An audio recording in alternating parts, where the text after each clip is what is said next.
of the people expressing them and are not necessarily those of Fresh Air Incorporated, its staff, or its board of directors.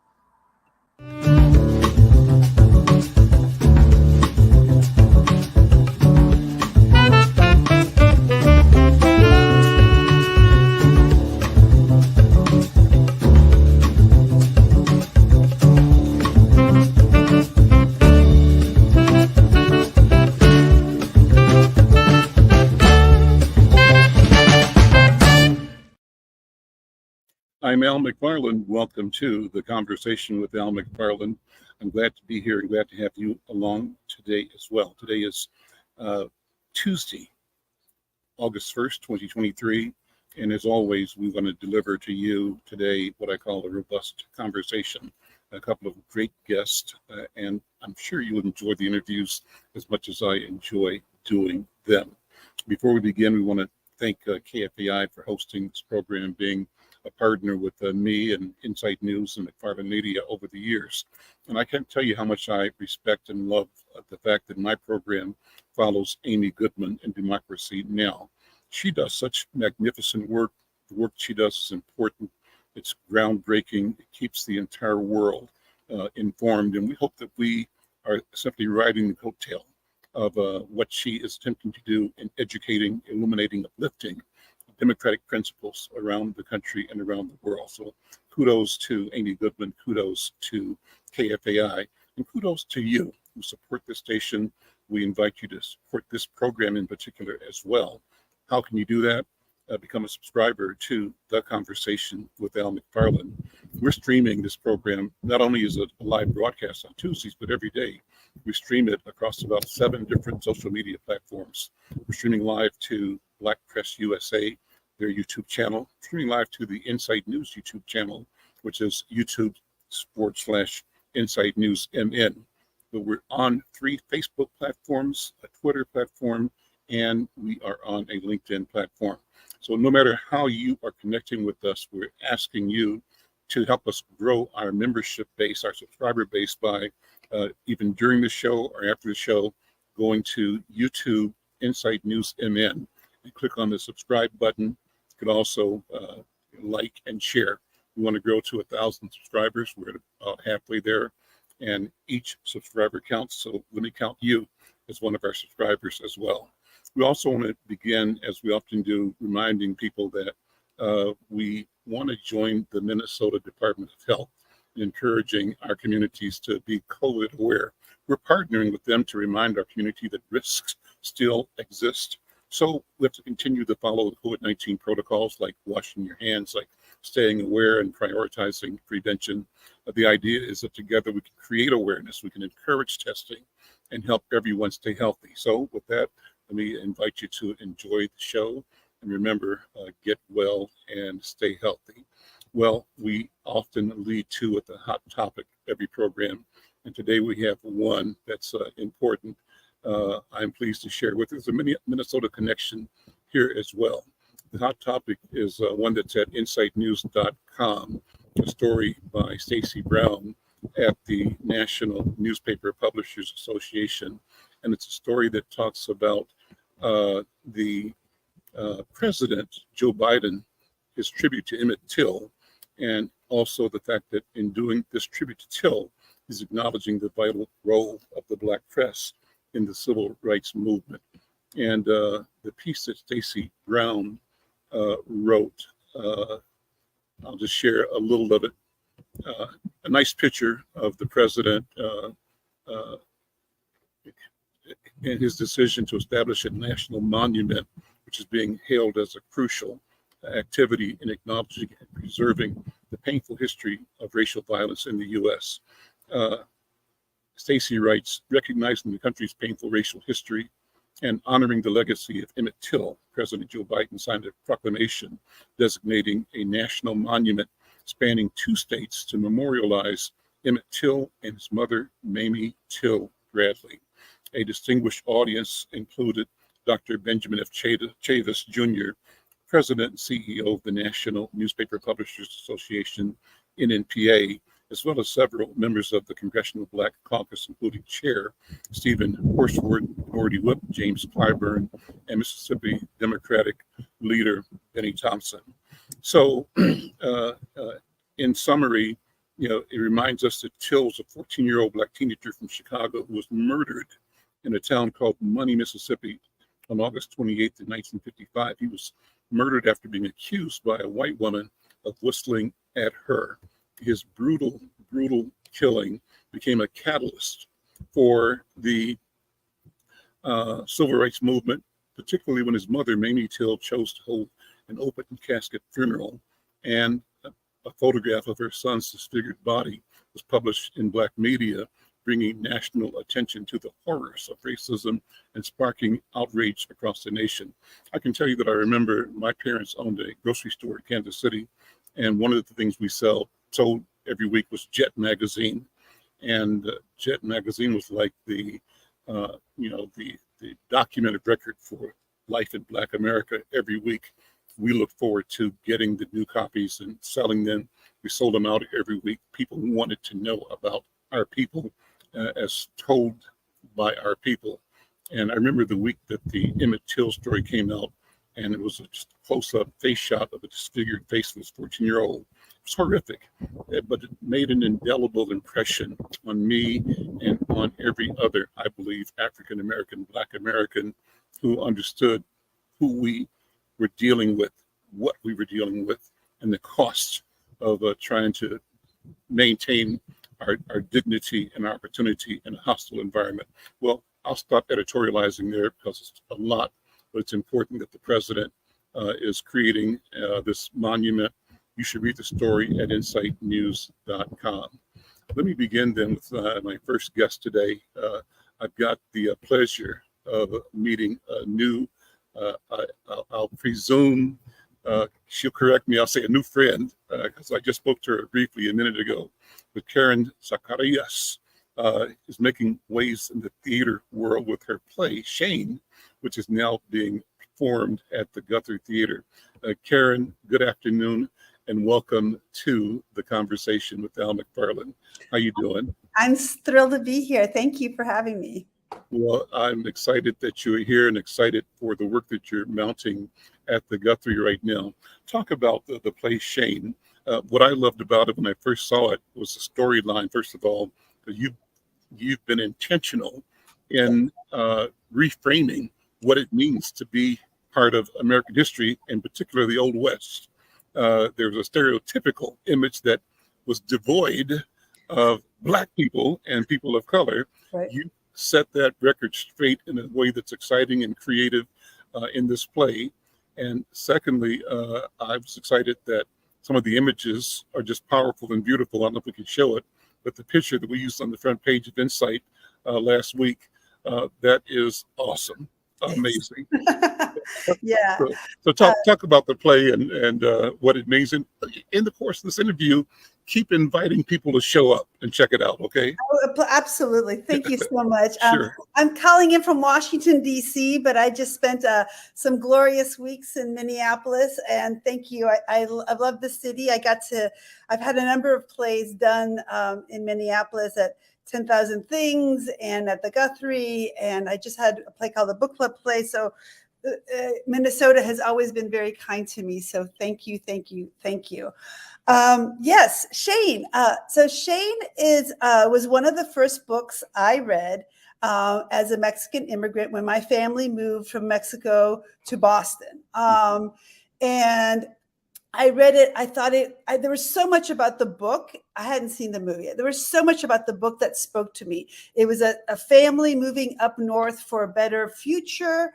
And the woman's name was Marian, but I read it as Marianne, which is a very common Latin American name. Mm-hmm. And the way the book described Shane, I was like, oh, he's Roberto Clemente, who was my hero. And Roberto Clemente was a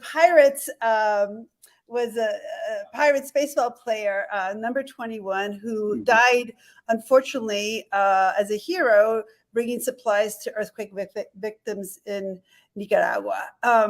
So I wrote my book report. I did my poster of it, and my teacher was like, that's wrong, right? It wouldn't be a Mexican family, and Shane wouldn't be Black. And I was like, oh, okay. And I felt, I don't know, humiliated or weird about it. And then I never saw the movie, because when I saw the poster for the movie and it looked so different than how I imagined it as a child, I just kind of let it be. Put this in context. What year was this when you first became acquainted and did this creative approach to the story? It was 1980. It was 1980 when I moved to the United States. So and the reason I'm asking is because that seed has been planted, and now here it is. Exactly. That's so amazing. You never know. You never know what things from your youth will suddenly kind of dawn up. So fast forward a couple decades, and Blake Robeson, who's the director and a very good friend of mine, he was like, he's always been encouraging me to like do a Western, but he was thinking it more in the fun way, in the Blazing Saddles way, and that type of way. And I was like, Blake, I can't. The Wild West, as is portrayed, actually has a lot of problems. I mean, I'd be interested in doing the true West. And you know what? This book, Shane, which is about a family, it's a domestic drama. It's not just a shootout at the OK Corral. It's actually about family, and it's about a story about how to be a better person and can we outrun our past? I think has some interesting themes, but let's populate it with the actual people that lived in the West. Let's have indigenous voices. Let's have Mexican voices. Let's have, African-American voices in it, because that's historically 25% of cowboys were Black and the other 25 were Mexican. And do you see that in the John Wayne movies? No, sir, you do not. And so that was the impetus behind doing that. But, there's a reason why Westerns aren't on stage. You don't have horses. Okay. You don't have panoramas. Like, how do you do that moody kind of thing? And so when you're talking about the beautiful photography and the pictures and the lights, we decided to be as theatrical as possible, using percussion, using lights, using tension and movement to kind of tell the story of the West. And it's proved to be, people are really, really responding to it on a visceral, edge on your seat kind of moment. And people are weeping too, because it has so many themes. It's still the Shane story. It's still the story of looking for father figures, right? Well, tell the original movie story in the book, because So in the original story, it's your American myth. A stranger comes to town, and there's a cattle rancher that wants to take all the homesteaders' lands away from him so he can make more money, and he's trying to push them off their land. And this mysterious gunslinger really wants to leave his past behind. He wants to put his gun down, and this family takes him in, and he starts helping them, and he really hasn't been loved by a family, and it opens him up. And then he realizes that the only way that he can love this family back in so many ways is by taking on this land baron, and in an epic battle at the end. So it's a classic story of a stranger coming to town. And there's a little boy that looks up to him, and a little boy who's looking at all the men in this story and trying to decide what kind of man he wants to grow up to be. And as the mother of a son, that was a really interesting touching point. We talk about toxic masculinity, but I think the story of Shane has a lot of positive masculinity side by side, to seeing how these men are managing these situations. And there's a very strong female protagonist in it too. And so that feeling of all the dynamics stayed with you from then till now. Yes. And go ahead and talk about the mechanics of creating the space in theater and on stage. And where do you go from here with that? Well, we first of all, is the first thing is taking a book and making it into a play. So that means taking it and making it three-dimensional. Now, in the book and in the movie, there is really very little talk about the Native American population. And, you know, homesteaders who are portrayed as the heroes, the government, that land isn't just free and they're getting it for free, but there's a story underneath that. So I thought it was really important to create a Native American character who felt intrinsic to the plot and weave her through, so at the end she has a big part in how the culmination ends. But let me take an aside here. This is a personal privilege. Do you hear the term colonizer in today's conversation? Yes. How does that play? I mean, when I hear it, it's I like the term because it's one more way of describing what happened, and I was invited to understand the story, the feeling of the pioneer from the pioneer's point of view. And so when I looked at the world, the lens was brave, you know, gallant, riding into the sunset, always west, and bringing whatever it is that is good to a space that was desolate, unorganized, unformed, but never an admission of the destruction, the toxic or the pox of expansion. Pax Europa, you know. And so when I hear the term colonizer in reference to these relationships, it tells me that we have to keep on looking at different ways to look at the same thing, and that the more we do, the better we become. That's what I think. But that's my aside. What do you think? I agree completely with that. And in the play, we hold everybody accountable, because even though it's a Mexican family that's been displaced, that were further down south, and they've been displaced, you know, they've moved up north to try to find, because they lost their land with the Mexican-American War. That doesn't mean that they're not taking something from somebody else. So, you know, it's complicated. The story gets complicated because the Mexican family is also indigenous, but not willing to admit it.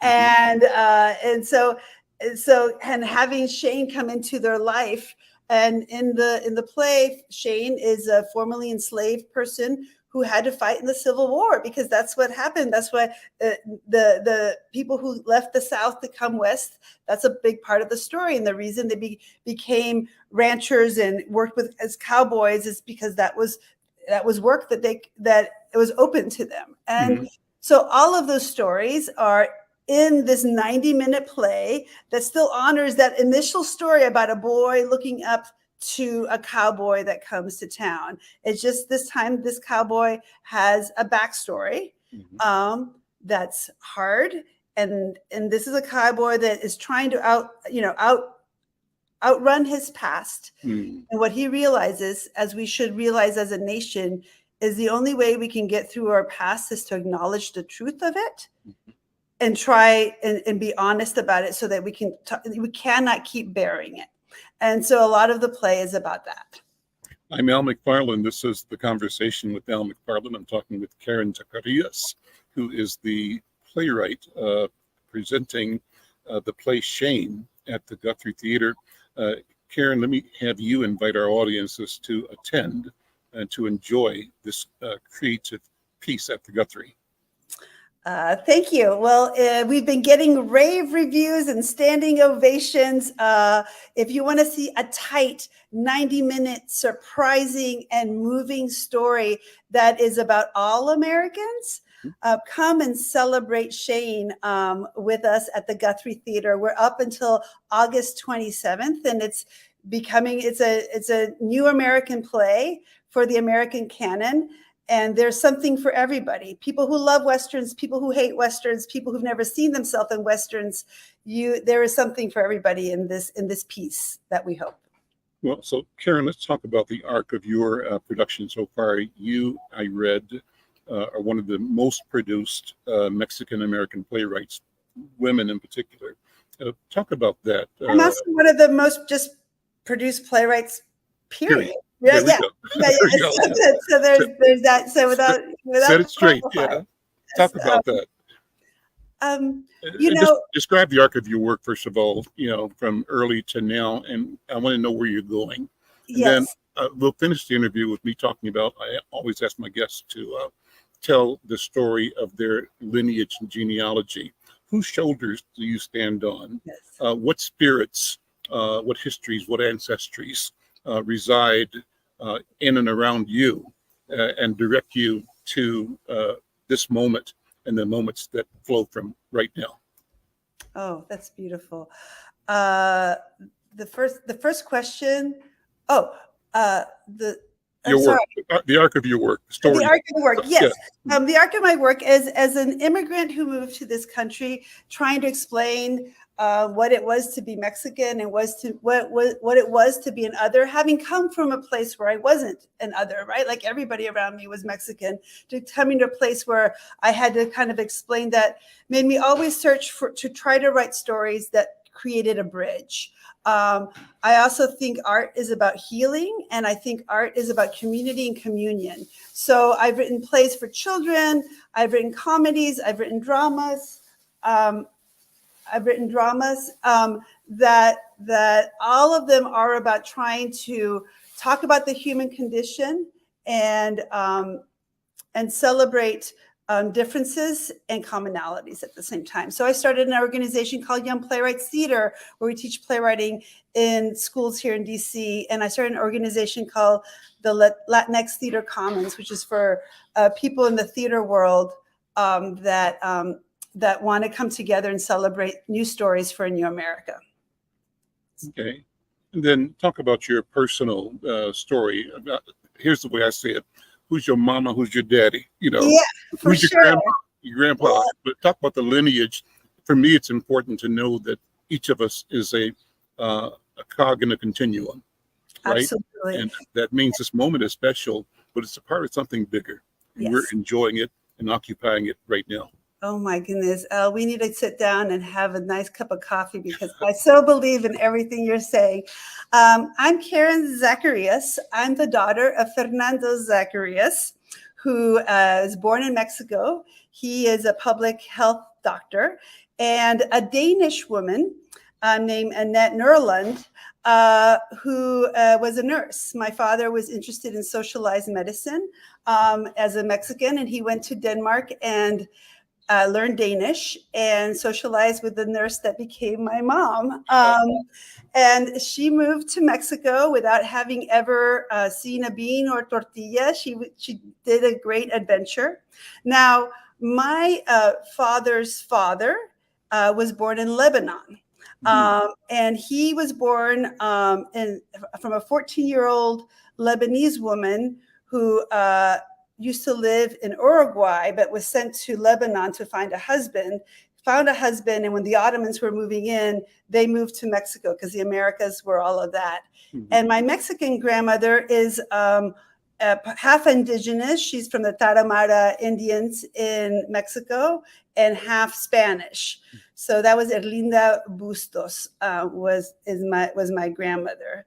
And on the other side, the Danish family, we thought they'd just been Vikings forever, but we did a 23andMe, and I guess they've been more exploring around the world, as we know, also as colonizers. So there's some interesting deviations in there, some Irish and all of that. But yeah, I'm your typical Mexican, Lebanese, Danish girl. Wonderful. So where does the work go from here? What is driving and pulling you into the future? What hope or what fear? Well, first of all, we hope Shane has a really robust life. There's a lot of theaters interested. There's some places in New York City that are interested because they've seen the great notices at the Guthrie, and the Guthrie and Cincinnati Playhouse are such respected theaters that people are like, whoa, if this getting this kind of attention here, we need to start looking at that. And other places that I'm writing I have a play that is called Destiny of Desire, which is about Mexican telenovelas. And that is scheduled to go to Broadway, my first Broadway play. So I might be the first Mexican woman on Broadway. We'll see. I'll believe it when I see it. But that's in March. And I'm writing a couple of new plays that that bring voices that haven't been on stage. So a band in Paraguay that live by a dump, and they make music using garbage. And I went down to meet them in Paraguay, and I'm writing a story about them. So. Pues mucho gusto en conocerle.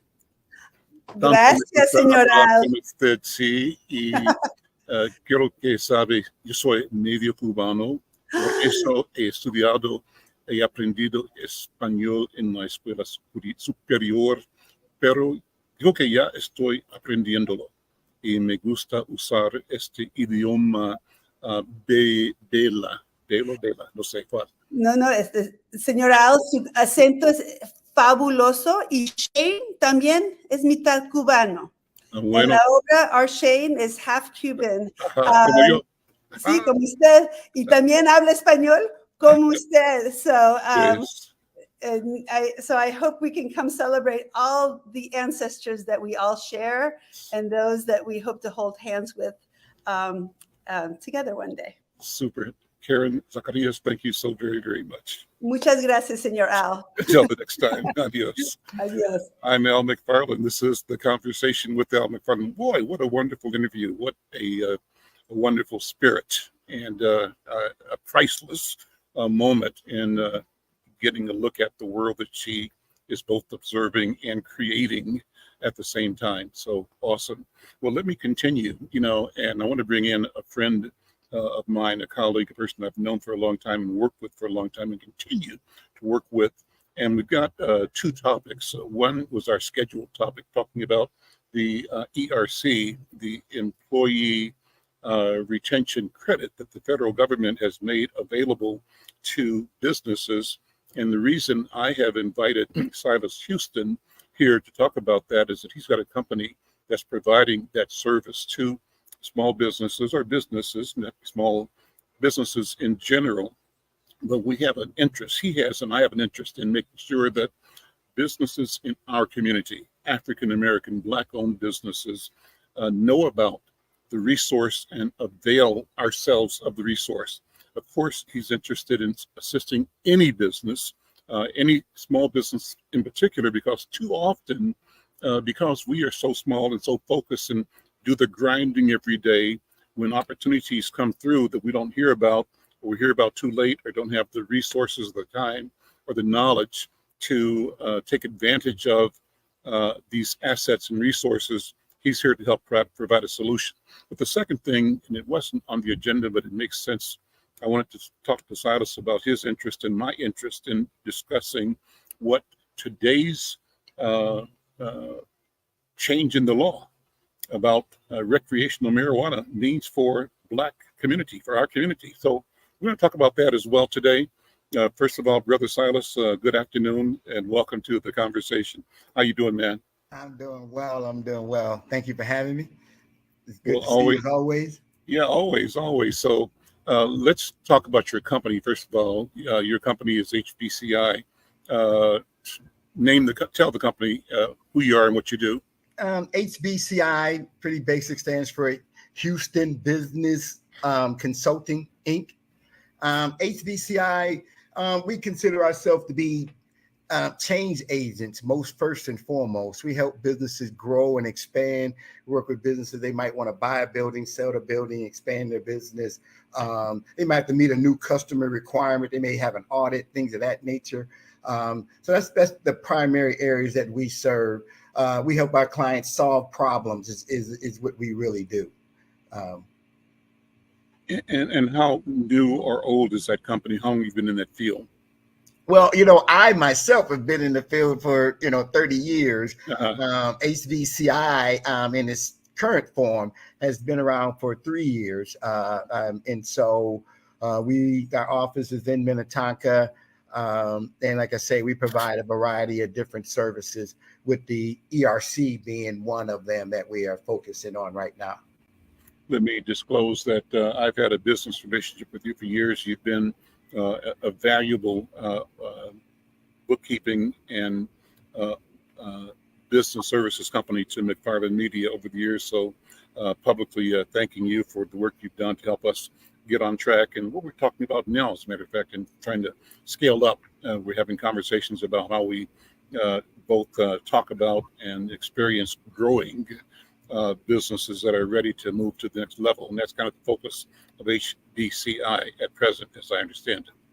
It is. We really feel as though there are a number of businesses in our community that have gone through that maturity cycle and have really grown to the level of being major, large size, what have you. And they need to reorganize to be able to meet that next level of goal. And so typically when they do that, they end up having to turn to a consulting firm outside of our community, because that high level consulting, you can find a Black bookkeeper, you can find a Black accountant, but somebody to help you take that next generation escalation, to do that current assessment of your business, to look at your internal controls, your policies and procedures, to help you look at that succession planning, things, all of those types of things are the things that we specialize in. And our focus is, we say the melanated community, is because we want to include all of those all of us of color. I'm Adam McFarlane. You're listening to The Conversation with Adam McFarlane. My guest is my friend, Silas Huston. He's founder and principal of HBCI. And we're talking about small businesses in particular, but the question of scalability of moving businesses to the next level. Well, one of the things that we wanted to talk about specifically was the ERC. Now, Silas, I got a letter about 3 or 4 days ago from Bell Bank. Bell Bank is the bank that I went to 3-4 years ago when I learned about at the beginning of the COVID pandemic, when all businesses were challenged, right? Bell Bank was one of the number of banking institutions that brought the the loans for small businesses called at the PPP. time? PPP, right? And so they were able to get me into a PPP loan that after a year or two was forgiven, which is great. And then they also did the prep work for me to get the next loan, which was called the what's the name for it? For the I'm having a blank on the acronym for the. Oh, okay. I know what you're talking. Oh, man, I'm having a blank on it as well. Yeah, the next loan. But anyway, the next loan. Yes. And so then they've got my records. They have my information. So they sent me a notice saying you may be eligible for X, thousands and thousands of dollars based on your history of retaining workers during the COVID pandemic. And so I'm sending that over to you because you and I have talked about your company providing that service to me. But what I'm saying right now is that too often people like me in small business don't have the energy or the time or the focus to take advantage of opportunity. So I'm going to have you kind of walk me through what you're going to do for me. I'll be your case study, right? Okay. And here it is, a private conversation between Silas Huston and Al McFarlane with 100,000 people listening on KFAI and many more across the board on social media, because we think this is an important conversation. So everybody should lean in. If you're in business or if you know somebody in business, we want to make sure that all of our businesses that too often are left out because of lack of information or access get a chance to get a leg up and to get a foot in the door to make sure we're not leaving money on the table. Silas, how do you help Al McFarlane make sure that he is eligible and gets the ERC money that his company earns based on the current? What is ERC? Let's start there. Let's start there. ERC stands for Employee Retention Credit. It is a federal credit that was as part of the CARES Act in response to the pandemic. And so when the federal government did other support packages like PPP, they put money into the marketing of it so that nonprofits and different groups would have resources to reach out, tell people about it, process it for them, and help them along through to make sure that everybody who qualifies can know about it and get it in a safe and secure environment, somebody you can trust. When they did the ERC, they did the exact opposite. They did not put any marketing dollars out there. They put it out there. They purposely didn't market. They didn't tell anybody. The only way there's nobody that the government pays to do this. And so it left it to the consultant marketplace. And when that happens, we as melanated people generally get left out. One, we hear about it late. When we do hear about it, we hear about it in some mass marketing way, which makes you think, fraud, being gouged in fees and prices. And so HBCI came into this marketplace because of those things. We wanted to be able to give our community a trusted source, somebody that would be able to help you through this process. We don't try to do the whole country. We do Minnesota, we do Georgia, we do Michigan, places that we know. We know that the governor in those states took actions that limit how you do business. We know everybody was affected by the pandemic. So the question becomes, what are the actions that happen in the state that you live in by your governor that can qualify your business for the ERC? So if you live in a state where the governors did little or nothing, then it'd be tough for you to qualify. You probably only qualify on an income level only. When you live in states where a lot of actions were taken, then you can qualify not only income, but you can qualify for having a full or partial shutdown, and also for having a supply chain disruption. So all of those things take different forms in different areas. When you think about a supply chain disruption, it depends on what you're supplying in order for that supply to be disrupted. If you are a supplier of people, say you do a employment service or whatever, and then those people stop coming because of the pandemic and they're not available, then that supply of people was disrupted. Now you have a supply chain disruption. The same way if somebody was trying to get parts for a car and couldn't get them, then of course they had a supply chain disruption. Full or partial shutdown could mean that you shut down for a day, could mean that you shut down part of your business that you were doing and stopped doing. Let's say you had a restaurant and you had drive-through and dine-in, and because of the pandemic you had to stop the dine-in, but you kept the drive-through going and the takeout going, then that's still a partial shutdown because that was a significant portion of your business and you stopped doing that. Even if your revenue on the other areas went up high enough to compensate for that partial shutdown, it doesn't take away that partial shutdown took place. I could go on and on, but I say all this to say that HBCI, we have a very straightforward questionnaire for our clients to fill out. It's formulated for the state of Minnesota, for the state of Georgia, for the state of Michigan. Fill that form out. Takes you 30 minutes to fill this form out. This is a payroll tax, so that you need to have your 941s and your payroll information. If you have that information, our clients, it's taking less than an hour for them to give us the information we need to qualify them, provided they have those payroll records that we are speaking of. If you use a payroll company, ADP, Paycheck, somebody like that, you can always get the reports from them. And this credit is for 2021, and it's only for 2021. Everybody gets to get it one time, but everybody who had W-2 employees during that period of time has earned this money and should claim it. We look at it and thinks about a rare situation where you have a rising tide lifts all ships scenario, right? Everybody who had a W-2 employee likely qualifies, has this money coming, and should go and claim it. HBCI, we charge 6%. Other people out there charge 20, 15, 25. And our thing is to get people what they need. We give a full justification at the end that will give you everything you need if the IRS comes knocking on your door to justify the credit that we help you get. Let me disclose that we're on a public service channel. We don't talk business and prices here, but here we're talking about. No, you're okay. I think you're explaining, however, how the model works. I think you're not selling as such, but you are explaining. And our objective here is to have people learn about whether or not they should be thinking about,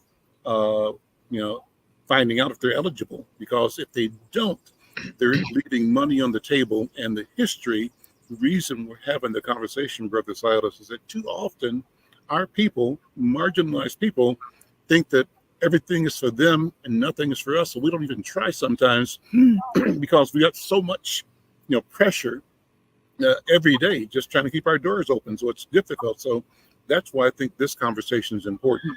And again, our aim here is to prick the ears of anybody that's in business, and particularly people of color in business who might or might not know that they probably, if they met these conditions during the COVID 2021 in particular, and had W-2 employees, they have money that is theirs that they should get. We want them to get their money. Is that correct? Yes. Let me add a couple more things, right? Yeah. Nonprofits qualify for the credit, so long as they have Mhm. W-2 employees. Churches qualify for the credit, so long as they have W-2 employees. Charter schools qualify for the credit, so long as they have W-2 employees. And the credit we're talking about is up to $21,000 per employee. And Why is it up to 21? Is there different levels per employee, or how does that work? So the way it works is that the credit is 70% of the first $10,000 that an employee makes each quarter. So it's 3 quarters, the first, second, and third quarter. So you can get up to $7,000 per quarter, or $21,000. So if somebody made $5,000, then you get 70% of the $5,000. Let's make this simple. So I have an employee in 2021 who maybe I'm paying $30,000 for the year. Let's say I pay him $40,000 a year. Yes. So theoretically, that's $10,000 per quarter. Yes. How does this work for me? I've got a $40,000 payroll employee, right? So what happens? So what happens is that you would then take the first 3 quarters, and you would get 70% of that 10,000, or $7,000 per quarter, or $21,000 for that employee. For that one employee. You're telling me I'm going to get a check or money, or is it a credit against future taxes? No, you're going to get it's called an ERC. ERC. You're going to get 3 checks in the mail. In this case, you get 3 $7,000 checks in the mail.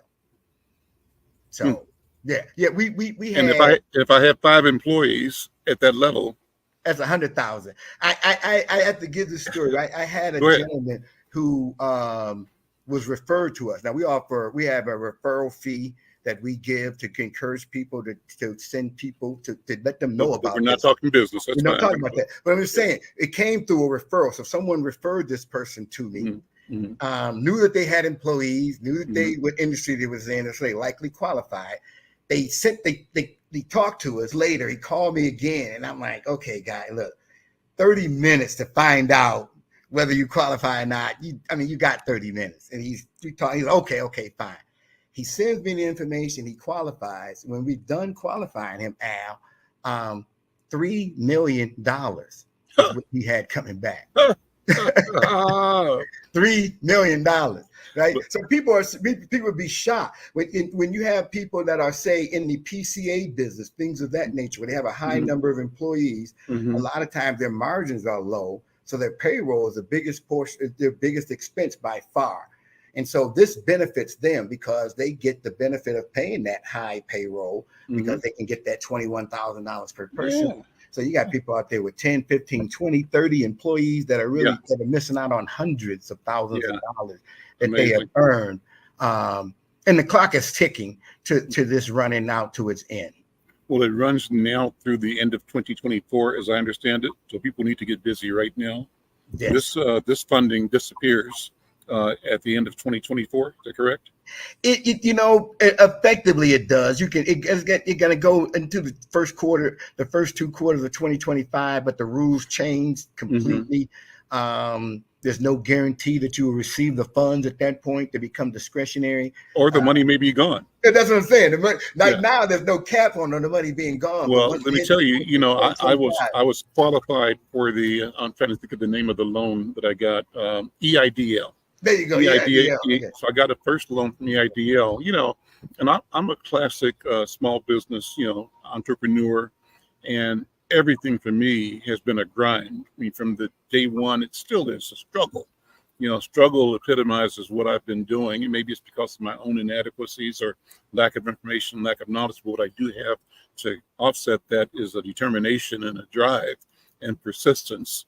And so those things keep me going. But I got the EIDL, and then I got notification that they had additional funds for a second round but there were some paperwork things I needed to do that I didn't get done and couldn't get done in time. So I lost out on probably an additional 150 or 75,000 of low interest loan working capital. And so why am I saying this?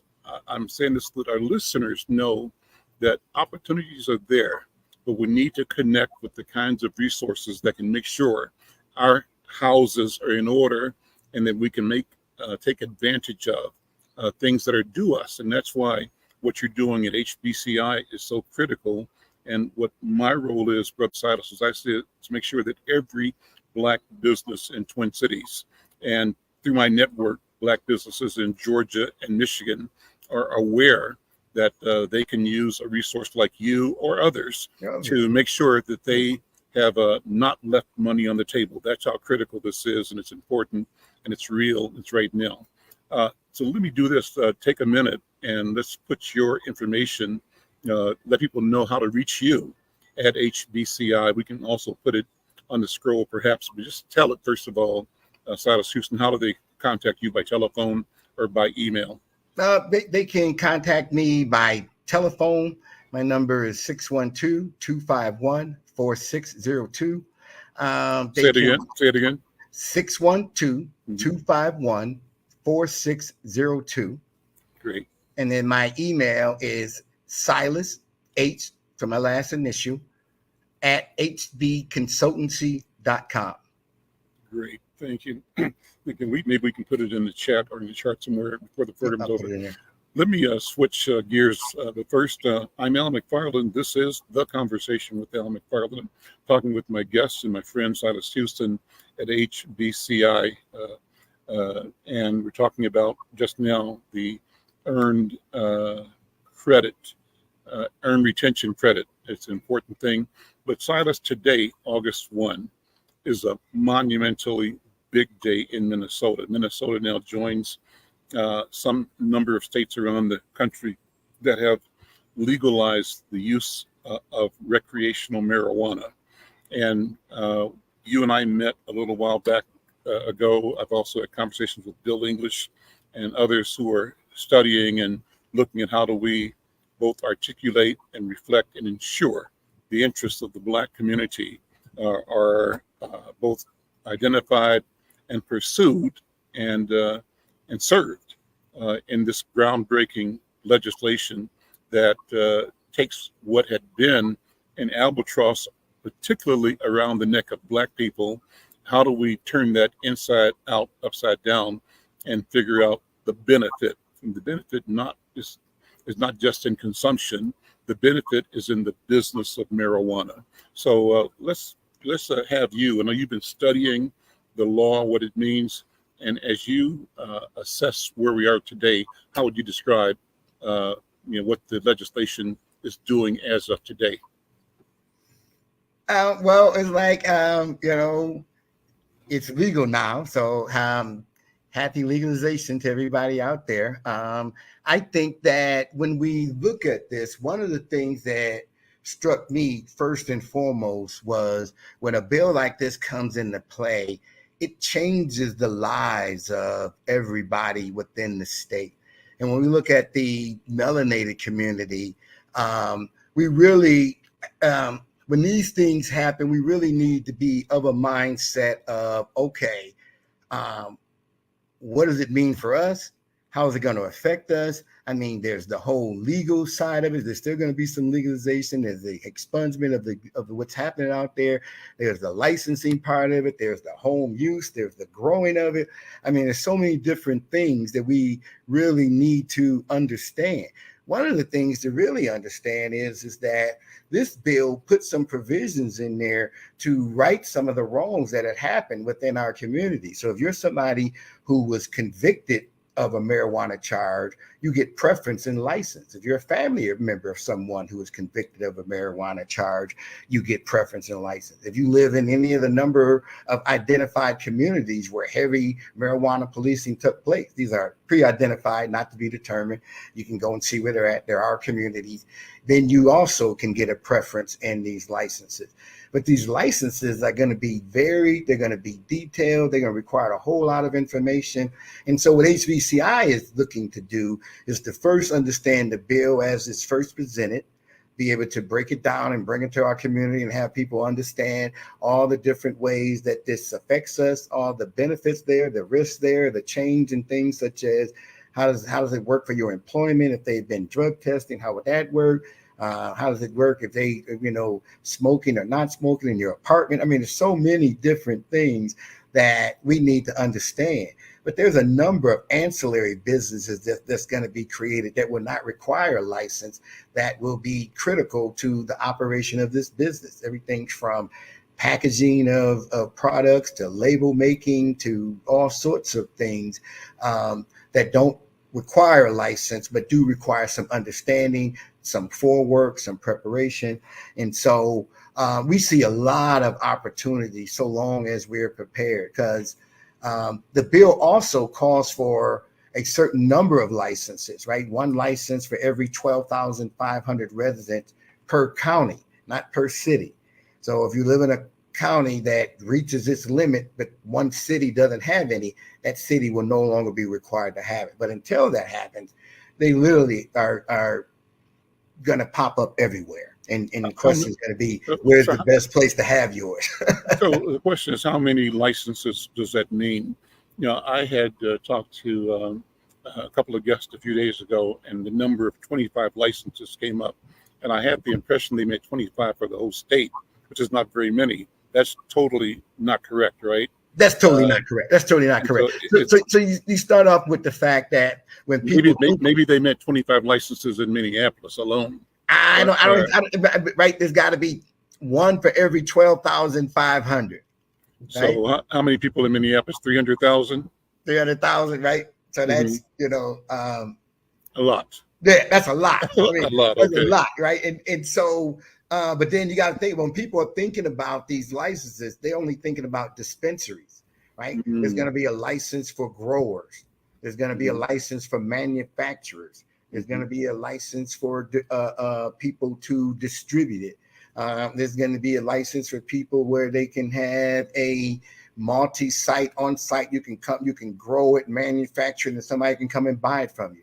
Going to be a place where you can grow it and manufacture it, and people can come there and smoke it there, right? And play music. And so it depends on. Then you have conference. You can get a conference license where you can hold a conference and have people come and buy and sell it so many times per year. So with so many different types of licenses that there's going to be tons of them in all different areas. So 20. I don't know where somebody got 25 from. That there's. Yeah, any formula you look at will be way more than 25. What are the dangers? Two questions. As you do your examination of the impact of the law and the new opportunities associated with it, what does your informal research of the Black community tell you? Here's the reason I'm asking the question. We've got this strong historical kind of church-based attitude about alcohol and tobacco, which can extend to certain kinds of music, which can extend at an extreme to makeup and the kind of clothes you wear. I mean, there are gradations, right? Yes. So there's an extreme ultra-conservative core inside our culture that we know exists, and we have to recognize that views everything as a threat to the moral positioning of the individual and of society. But then there's the spectrum of people that are libertarian or liberal or progressive or moderate. And they have different awarenesses and understandings. How do you see the debate in our community? Are you hearing much at all about whether or not, or how to do that? How does it compare to us talking about alcohol, for example? Yeah, what I find is, first and foremost, there's a lot of closeted marijuana users. People have been using it for years, but didn't want anybody to know because of that, all of those things that you just said. Mm-hmm. And then there's a number of people who since this has come up, have started to think, maybe I might want to try it. I got anxiety, I got back problems, I have a hard time sleeping, I have all these different things that we know that it's helpful for. And then you have those who, I always thought weed heads were a certain type. And now I got to get over that. I don't know how that's going to work, right?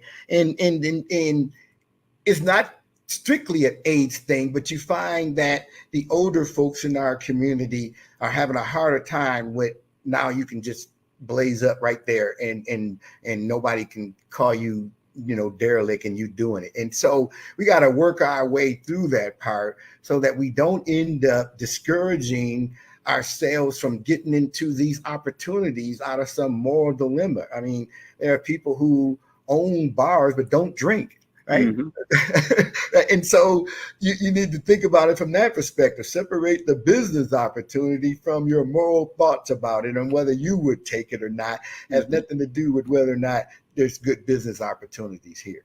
And that's the way we try it. That's why we're looking to take the lead in somewhat to bring information to the community about this whole thing, having us have a conversation amongst ourselves about what this means and how we go about it. So we're looking to bring in experts in different areas, legal experts, growing experts, all the different areas. They've been doing it in several places around the country. So we're going to be tapping into some of that know-how of how this thing is going to progress. We're in contact with the Office of Cannabis Management. They don't have a director yet. They're working through that process, but they're putting together a committee. We're looking to be on that committee, but we're looking to follow that process as these policies come. We're going to be in the forefront of bringing that information to the community so that you don't have to wait until they publish it. We'll be ready when it comes so that we can be at the front of the line, ready to meet those requirements. Are there estimates or guesstimates presently on the financial impact possible from the COVID industry here in Minnesota for the Black community in particular? Do you know? They don't break it down to the Black community, but they estimate within the first 3 years to do 1.7 billion, annually, and then to see that within 5 years grow to 2.5 billion annually. When you look at other states of similar size, those numbers make sense. It's going to be interesting with some of the things that Minnesota is doing, such as you can have up to 2 pounds at home. That's way more than any other state has done. So that I don't know how that might affect the total purchases that people make. You can have 3 ounces on you, which is also high. And so there's a desire to see Minnesota supply its own marijuana and not see it come from other states. So that could push our revenue numbers up as they count what money's made here. And so we'll see, but it's certainly in the billions. Okay. And then I think people are always concerned about children, young people. I've been hearing radio shows. What are you hearing about how we protect families and children, in particular young people? Because I think part of this obligation is to let everyone know that the law makes use of, possession of, selling to people under 21 illegal. Yes, it's still a felony. Mm-hmm. Yeah. So you can't. So they have rules as to how close to a school you can have a dispensary, those types of things. You're not allowed not allowed to consume in any open in any public space where children are present and playing. And so there's some rules that we need to understand, that you're just not going to be free to just smoke it wherever, to understand those nuances of when and where and how children play into it. The sale to children is the one area where the bill gets very strident.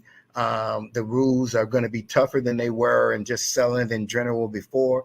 And it makes sense because they're making it legal for the adults. And so selling it to children should have a harsher penalty, and the bill calls for that.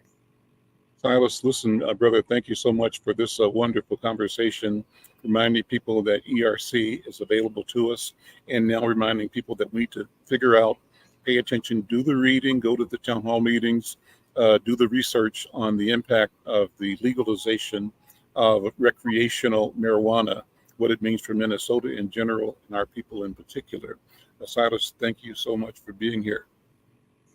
Thank you so much for having me. All right. And before I close, I want to remind you all that we're partnering with the Minnesota Department of Health to invite our community to know that risk still exists around COVID-19. And in reminding you, we want to encourage you and all of us to follow the COVID-19 protocols. Simple things like washing your hands, like staying aware, like prioritizing prevention. And the idea is simple, that together we can create awareness, we can encourage testing, and help everyone stay healthy. We want you to get well, be well, and stay healthy. With that, thank you for being here today. Again, support, like, share, and be a part of this program. I'm Adam McFarlane. We'll see you next time.